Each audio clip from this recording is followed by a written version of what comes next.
Okay, so today's job is to put architrave around this door. Now the architrave is a moulding which is designed to cover the joint between the wall and the door frame. It just covers that gap. So this house is a little different. It's an old house and it's quite a big house. So it's got what's called plinth blocks, which are these pieces down here, which if I show you in the original part of the house, this is the extension I'm working on. So if you look at the original part of the house, you've got the plinth blocks down there. So I think the plinth blocks were originally designed for T-trolleys. So the wheels are at the bottom part of the plinth block, and if it got that damaged, it was easier to replace the plinth block rather than replace the whole leg of the architrave. So anyway, they're just straight cuts. So I've cut them to 9 inches, which is the original size for the rest of the house. So they go on the bottom. But if you just do a normal architrave, that'll just be your floor level, going straight from the floor. Or if you're going straight onto concrete, just raise them up slightly, just so it's not in contact with the concrete, because sometimes the concrete can be a bit damp and it'll suck the moisture up and start swelling and rotting your wood. So the first thing I need to do is to find the distance between the edge of the door frame and how far in the architrave's going to come. Now it's normally about 5 or 6 mil, so I'm going to set it to 6 mil. So I've just got the combination square. I'm just going to set that to 6 mil and lock it down.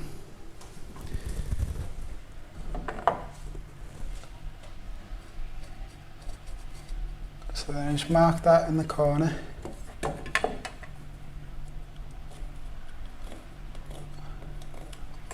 Like so. And in the other corner.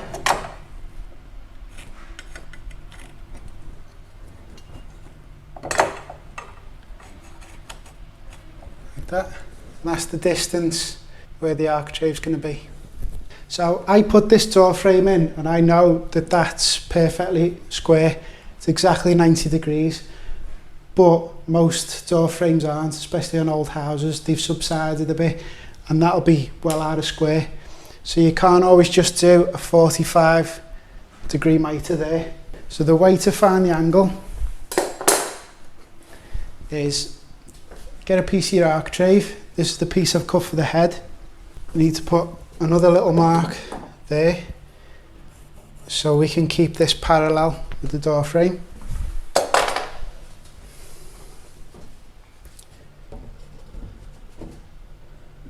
So line it up with the 2 marks, like so.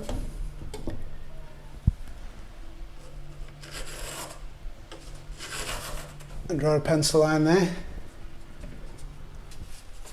And then line it up with the 2 top marks, like so. And draw a line there. And with a straight edge, you want to connect that intersection with that intersection.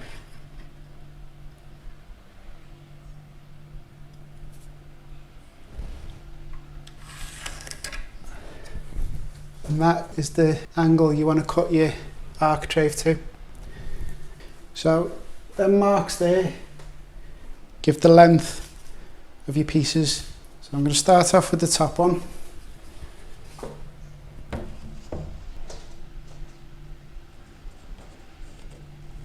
And then just put a witness mark so you know which way to mitre it.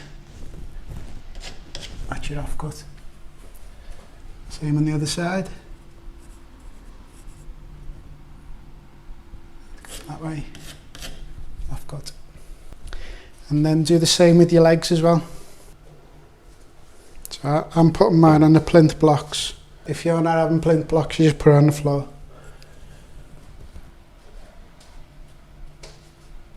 So then that mark, going that way, that's the offcut.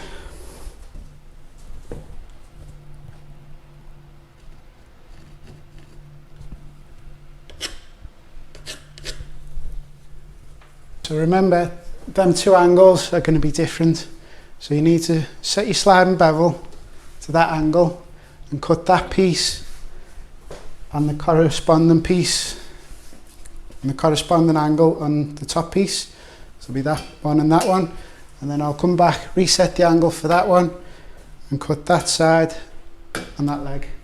So I'll set the angle for this one.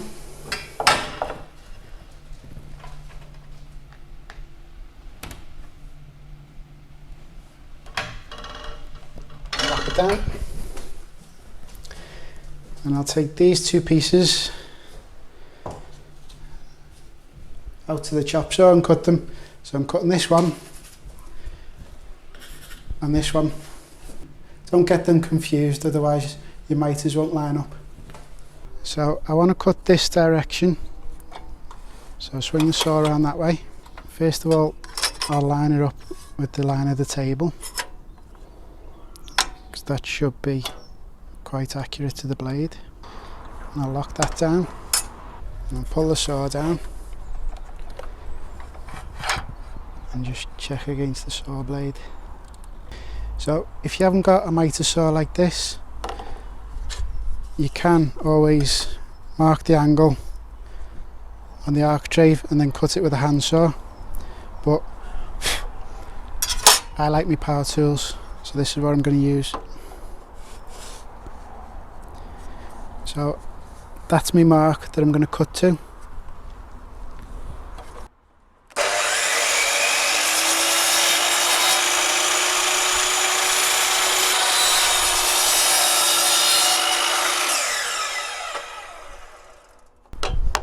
Okay, so now I've got a cut in this direction, so I'll just do the same again and set the blade with the sliding bevel the other way around.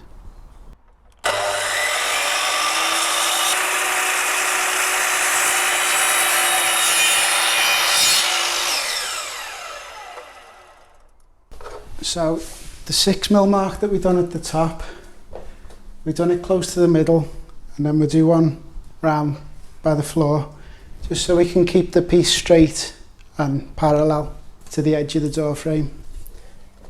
So there's my plinth block, so I'll just put a little mark in there, and one on the other side. So if you look at it, I made these myself, so the copies of the originals from the house.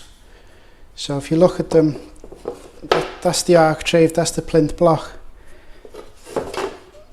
They are slightly different mouldings, and the plinth block is always a little bit wider than the architrave. So it's about 1 mil on either side. So that's what I'll do. I'll just set that in to 5mm. So I'll have 1 mil on each side. So I'll set the combination square to 5mm.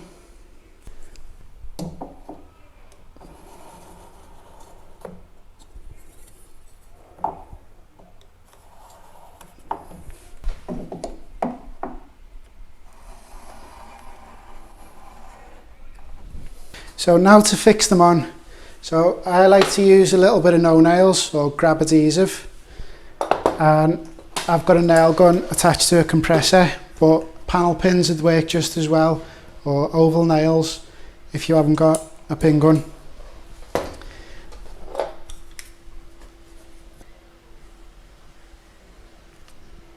Just a little dab of adhesive.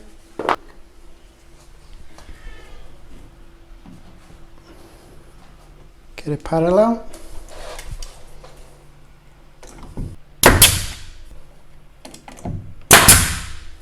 And the same the other side.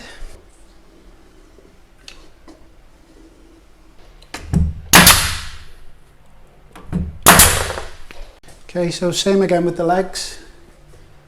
Little bead of adhesive.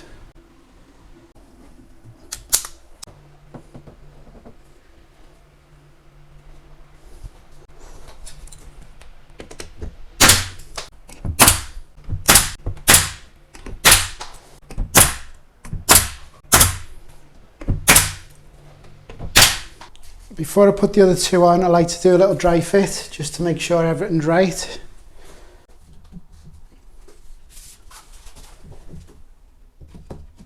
So that looks alright to me.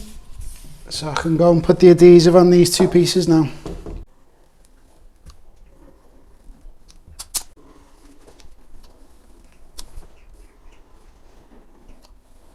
And then a little bit on the miters.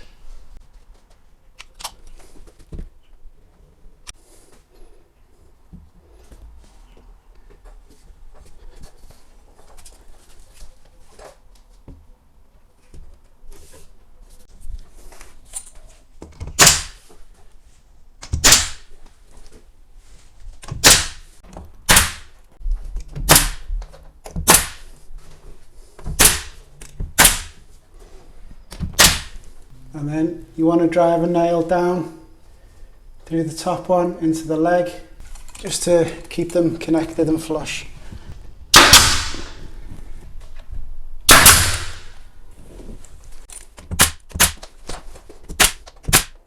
So that's how to cut and fit architrave round the door with plinth blocks.